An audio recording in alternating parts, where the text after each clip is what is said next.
Antes de comenzar te aviso que ya tenemos la continuación de ASMR Chernobyl en nuestro canal alterno. Date una vuelta, escúchalo y dame tu opinión. Agradecemos a Alejandro Guzmán por ser nuestro Patreon de este mes.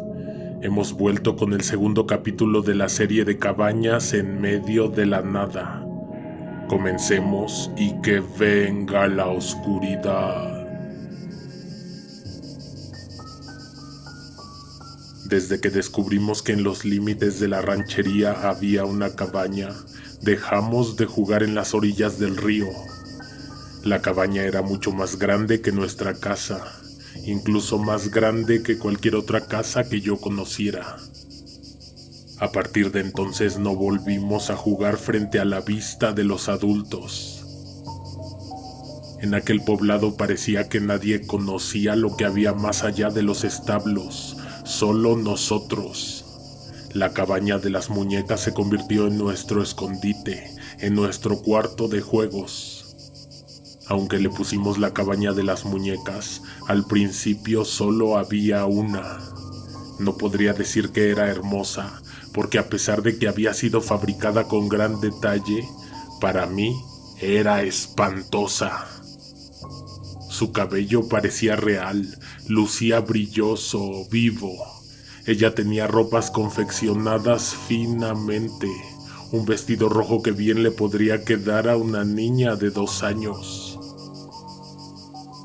Su piel de cerámica probablemente jamás había sido tocada por mano alguna. Mantenía un delicado e impoluto estado. Nunca antes había visto un vestido tan suntuoso o una muñeca tan realista, una muñeca a la que se le hubiera dedicado tanto tiempo en tan solo mostrar los detalles.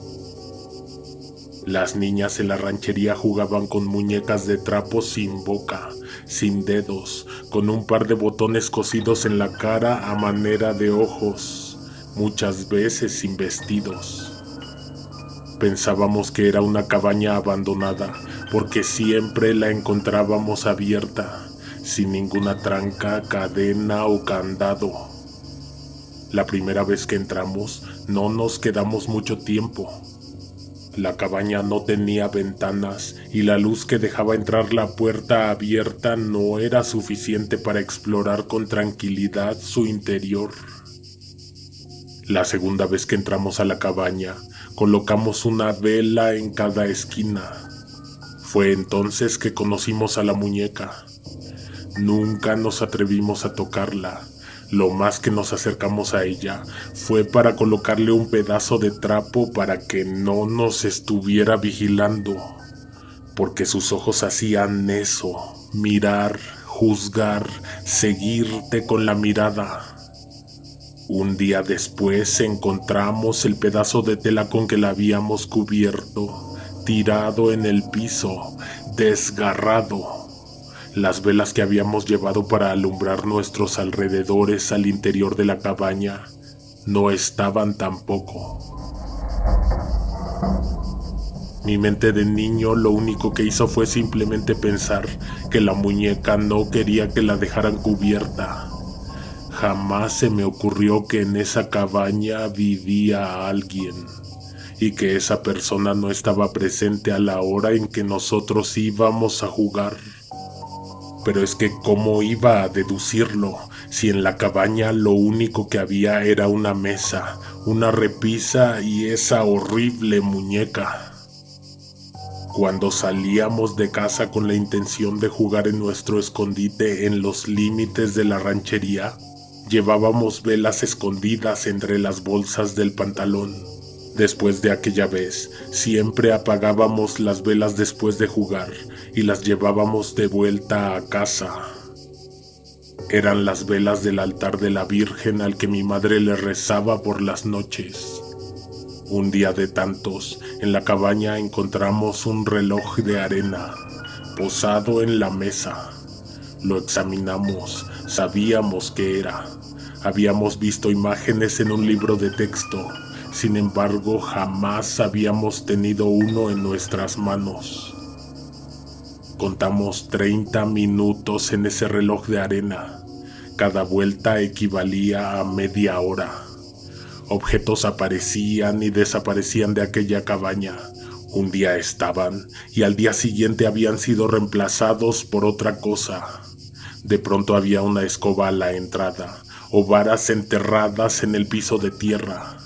Lo que siempre era una constante era la muñeca. Teníamos un largo rato jugando bajo la podrida mesa de madera. Dejamos abierta la puerta de la cabaña para que la luz del día nos indicara el momento en que teníamos que retirarnos de ahí. Tan pronto como el sol comenzaba a ocultarse, tomábamos nuestras cosas y salíamos de ahí antes de que nos agarrara la noche en el camino. Pero esa tarde fue distinto. El cielo había permanecido nublado desde temprano. Un par de horas después del mediodía, comenzó a caer una ligera brisa sobre el valle, mojando las viejas maderas de la cabaña. A diferencia de nuestras chozas en la ranchería, a ese lugar se le metía el aire y el agua por todos lados. En un inesperado momento, mi hermano y yo escuchamos que alguien colocó un objeto encima de nosotros, sobre la superficie de la mesa. Miramos hacia todos lados, pero no vimos a nadie. Solo sentíamos que no estábamos solos, además del ruido que justo habíamos escuchado. Me levanté sigilosamente. Encima de la mesa estaba el reloj de arena. Acababa de ser colocado y aún así la mitad de la arena había pasado de la parte superior a la parte inferior.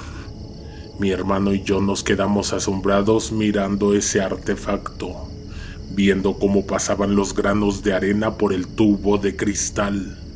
En el fondo, sabía que no nos quedaba mucho tiempo antes de que tuviéramos que apagar las velas y regresar a casa. En el preciso instante en que se vació la cápsula superior del reloj, se apagaron las únicas luces que había dentro de la cabaña. Alguien hizo que se apagaran todas al mismo tiempo. El ambiente estaba suspendido en una escasa penumbra que se mezclaba con la luz de la tarde, de la poca iluminación que pasaba por entre las nubes. Encendimos las luces con dificultad, pues no sabíamos ni dónde estaban nuestras manos. Tardamos aún más en acostumbrarnos a la oscuridad. Cuando por fin encendimos las velas, sobre la vieja repisa ya no había una muñeca únicamente.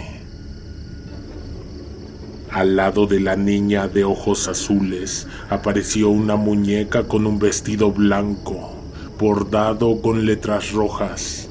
Su mirada no era como la de la primera. Esta no tenía rastro de vida, de energía. Colocadas una tan cerca de la otra, fue imposible no hacer la comparación. Una parecía una simple muñeca sentada sobre una repisa, pero la otra parecía una niña que se había quedado dormida con los ojos abiertos.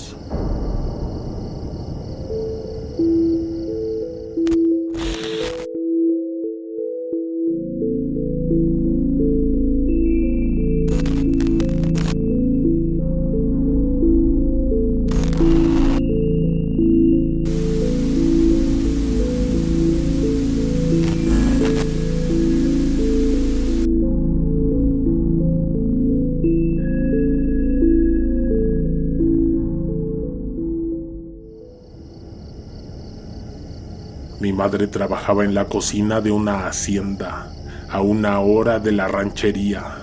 De hecho, la mayoría de los habitantes salían a trabajar de madrugada con la misma dirección. Casi todos empleados de aquella hacienda.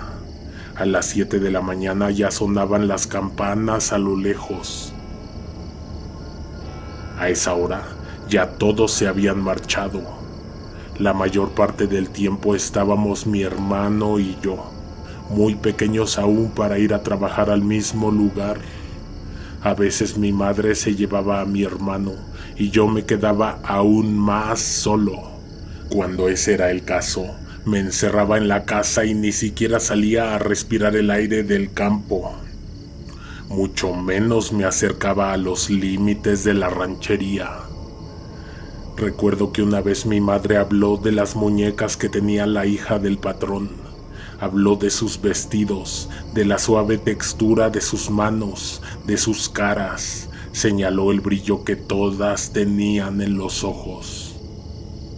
Pero lo que se me quedó grabado fue cuando dijo que, al igual que yo, se sentía observada por todas esas muñecas. En diciembre de 1990, mi hermano cumplió 14 años y mi madre se lo llevó a trabajar de manera regular y para siempre a la hacienda.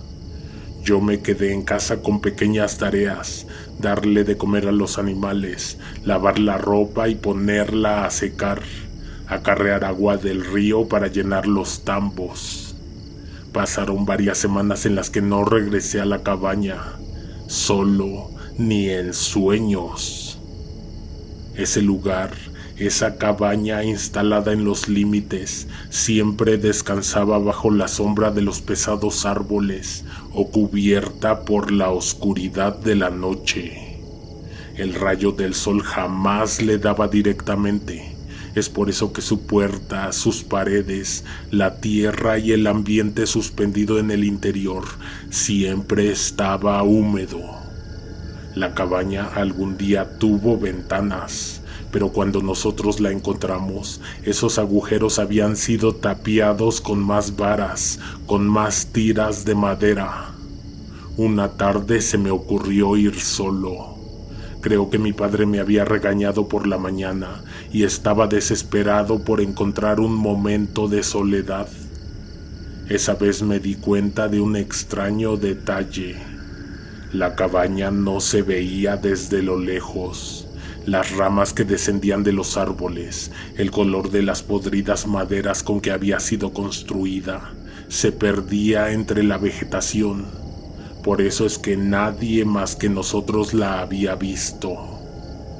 Traté de recordar cómo era que la habíamos encontrado, pero no tenía ese recuerdo en mi mente. Al llegar a la cabaña, dudé en entrar. Vi la puerta abierta, pero el interior no lucía como aquel lugar donde podría estar tranquilo y encontrar la paz que estaba buscando. Me dio escalofríos imaginarme adentro, solo, en silencio. Estuve a punto de abandonar el sitio, pero en ese momento sentí que una voluntad externa me estaba invitando a pasar. Entré. Había gruesas telarañas bloqueando parcialmente las entradas. Encendí las velas, las coloqué donde siempre. Miré por encima de la tierra las manchas de cera de las visitas anteriores. El espacio se iluminó mucho menos de lo necesario. Fue entonces cuando vi que la repisa ahora tenía más muñecas. Unas tenían vestidos, otras baberos, mandiles, y al centro, la primera muñeca, la que parecía que estaba viva. La miré a los ojos y murmuré hacia mis adentros. Le pregunté que si me había extrañado. Cuando me escuché pronunciar la última palabra de aquella frase, sentí un extraño escalofrío recorrer la piel de mis brazos. ¿Cómo reaccionaría si una voz salida de las tinieblas me respondía que sí?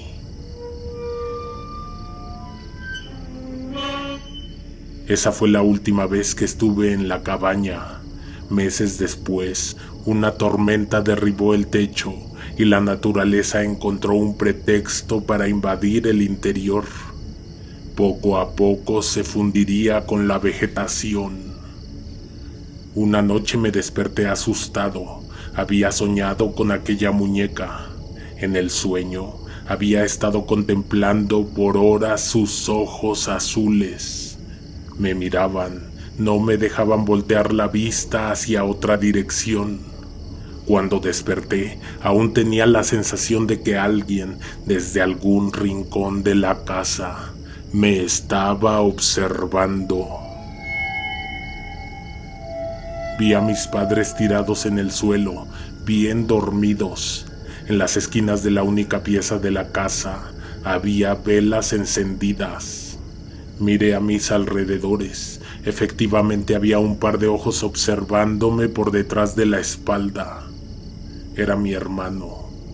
No estaba despierto. Se había quedado dormido con los ojos abiertos. Me levanté. Atravesaría el patio hasta la letrina. Antes de salir eché un último vistazo al petate donde yacía él. Su cara seguía inmóvil, pero ahora que me había levantado del piso, su mirada parecía clavada en el umbral de la puerta.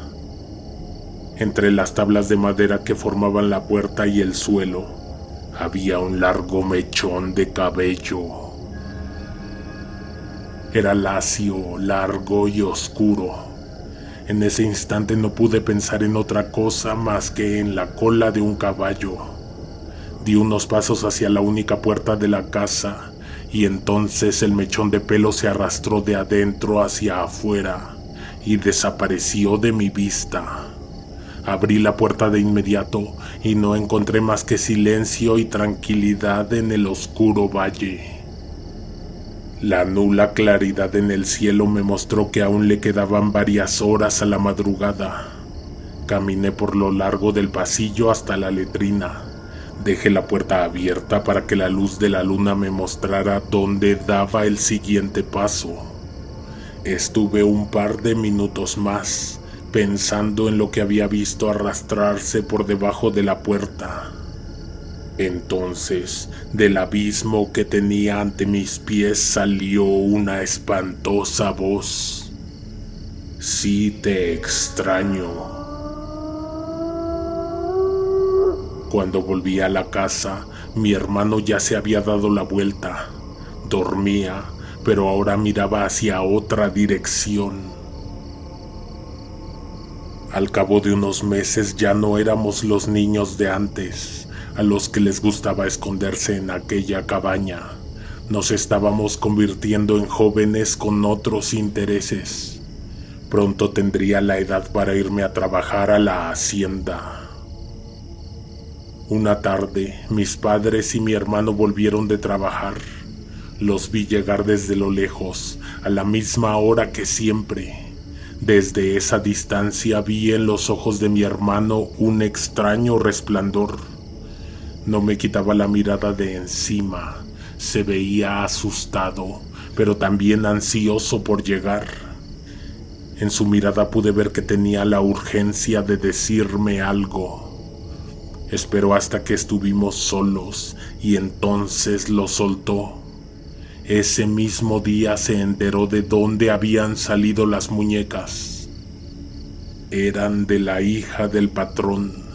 Hacía muchos años, la niña había tenido una nana que la cuidaba día y noche. Un día encontraron a la señora colocando hierbas debajo de la cama de la pequeña. La sacaron inmediatamente de la habitación y la corrieron para siempre. Según testigos, en todo momento la señora aseguraba que lo que había puesto bajo la cama de la niña era para protegerla. Pero nadie le creyó. Nosotros no conocíamos a esa mujer porque no vivía en la ranchería con nosotros. Vivía en una cabaña en los límites. Si tan solo le hubiéramos contado a alguien de nuestro escondite en aquella cabaña. Mis padres lo sabían, todos lo sabían. Lo más terrorífico y escalofriante es que a partir del incidente, la mujer se encerró y permaneció para siempre en el interior de la cabaña. Estaba todo el tiempo ahí mientras nosotros jugábamos. solo que entre todo ese mar de oscuridad no podíamos verla, pensé. Imagino que ella llevó todas esas muñecas para que jugáramos con ellas, le dije a mi hermano. Con razón sentía una presencia, una mirada. No te confundas, me respondió él. Esa mujer murió muchos años antes de que nosotros naciéramos.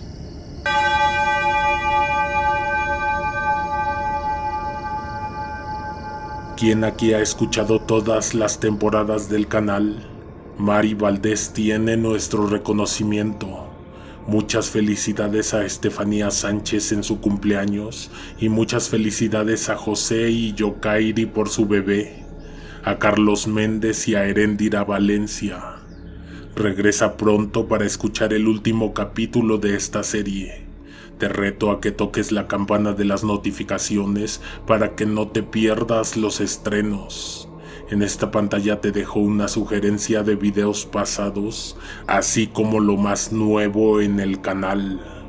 Alguien te observa en la oscuridad.